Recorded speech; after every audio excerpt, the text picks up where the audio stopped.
మూల వాక్యానికి వెళ్ళిపోదాం మనము. మత్తయి సువార్త 5వ అధ్యాయము 15వ వచనం.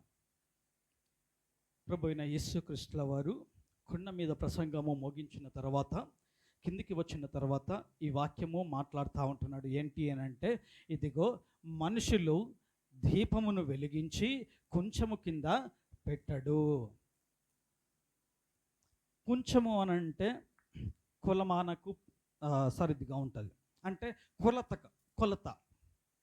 కొలత ఏ విధంగా అంటే, కొంచెము అని అంటే అడ్డడు కానీ, లేకపోతే కుంచెడు కానీ, లేకపోతే సోల అని అంటూ ఉంటారు. గిద్దె కూడా అంటూ ఉంటారు ఆంధ్రాలో కూడా. గిద్దె, సోల ఇవన్నీ భాషలు వస్తూ ఉంటాయి దానికి, పరిమాణానికి. అంటే నీ చూపించు. ఇది దీంట్లో మనము దీపము పెట్టి ఇది బోర్లు ఇచ్చామనుకోండి, ఏమైనా వెలుతురు వస్తుందండి? చెప్పండి. అంటే దీపము ఎక్కడ పెట్టాలి, ఎక్కడ పెట్టమంటున్నాడు ఆయన? చెప్పండి. ఎక్కడ పెట్టాలి? ద్వీపస్తంభము మీద పెట్టాలంటే ప్రియమైన దేవుని సంగమా, ఈ కొంచెము కింద పెడితే ఆ కొంచెము ఆ కొలతకు అదే అక్కడే ఉంటుంది. అది అక్కడ మాత్రం వెలుతురుని ఇస్తూ ఉంటుంది. కానీ ఈ దీపము ఎక్కడ పెట్టమంటున్నాడంటే, ఇదిగో ఇలాంటి యొక్క ద్వీపస్తంభము మీద పెట్టినట్ల ఎడల, ఇదిగో ఈ ద్వీపము మన సంఘం అందరికీ వెలుగునిస్తూ ఉంటుంది. ఈ సంఘం అందరికీ వెలుగునిచ్చే దీపం వల్ల నువ్వు ఉన్నట్లయితే నీవు 4 దీపాలు నువ్వు వెలిగించగలుగుతూ ఉంటావు. హల్లెలూయా. ఒకవేళ నువ్వు వెలుగునిచ్చే దీపం వై నువ్వు ఉంటే, ఆరని దీపం వై నువ్వు ఉంటే, నీవు 4గురిని వెలిగించగలుగుతూ ఉంటావు. కొంతమంది అంటూ ఉంటారు, ఈ కొలత అంటే చూడండి, ప్రార్థనకు వచ్చావనుకోండి, ఏదంటే ఆయన ఇప్పటిదాకా ప్రార్థన నడిపిస్తూ ఉంటాడా? ఒక 2 మాటల్లో ఆడుకొని ఇంత వాక్యం చెప్పుకొని ఇంత వాక్యం చెప్పుకొని ముగించవచ్చు కదా. ఇంత పొద్దుగా చెప్తాడా? ఇన్ని గంటలు చెప్తాడా? వేరే వాళ్ళతో పోలుస్తూ ఉంటారు.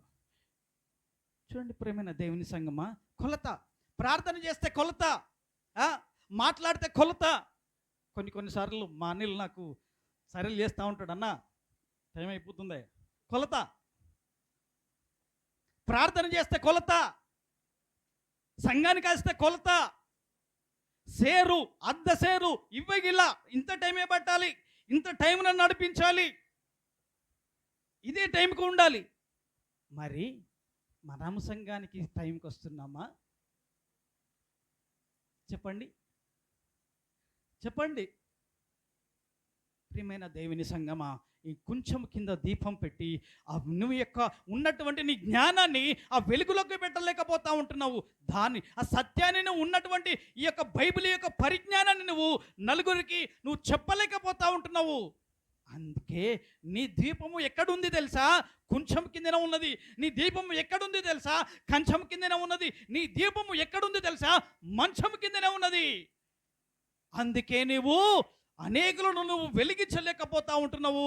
నువ్వు అనేకులకు నువ్వు దీపం మాదిరిగా నువ్వు ఉండలేకపోతా ఉంటున్నావు.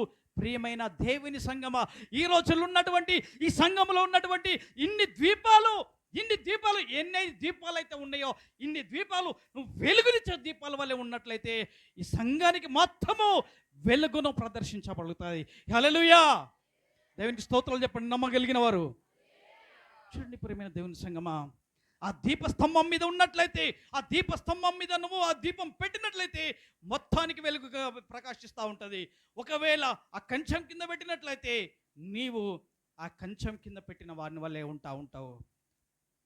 ప్రియమైన దేవుని సంగమా, దేవుని మాటలు అంటాడు.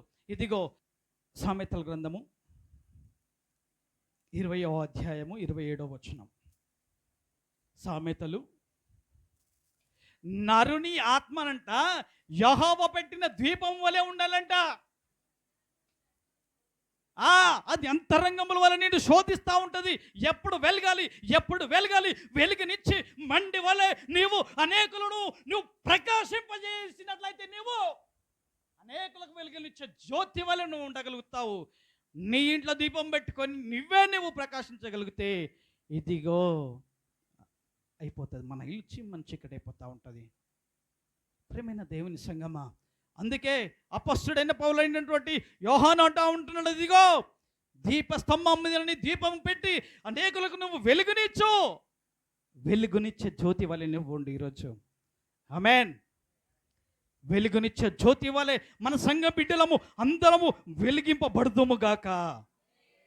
మనము కూడా ప్రతి వ్యక్తులము అనేక వ్యక్తులకు వెలిగించే జ్యోతి వలె ఉండాలి. ఒకవేళ వెలిగించకపోతే నీ జీవితం అక్కడికే ఆగిపోతుంది, అక్కడికే నిలిచిపోతూ ఉంటుంది. ఇంకో దీపాన్ని వెలిగించు నువ్వు. ఆ దీపాన్ని నువ్వు వెలిగిస్తే ఇంకో దీపం వెలుగుతూ ఉంటుంది. అట్టి దీపము వలె మనము ప్రతిదినము ప్రకాశింపబడుదుము గాక. ఇతరులకు మనం వెలుగునిచ్చే యెహోవా పెట్టినటువంటి దీపం వలె మనము ఉందుము గాక.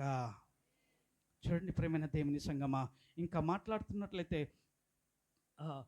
119వ కీర్తన భాగంలో 119 105వ వాక్యంలో మనం చదివినట్లయితే యెహోవా వాక్యము దీపము అంటున్నది. ఆయన చదవండి ఒకసారి, ముగించుకుందాం మనం.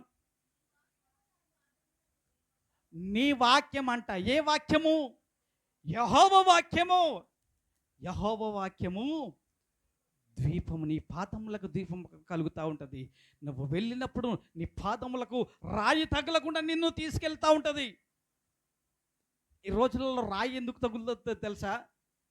మనం కింది చూసుకుంటూ నడవము, మీదికి చూసుకుంటూ నడవము.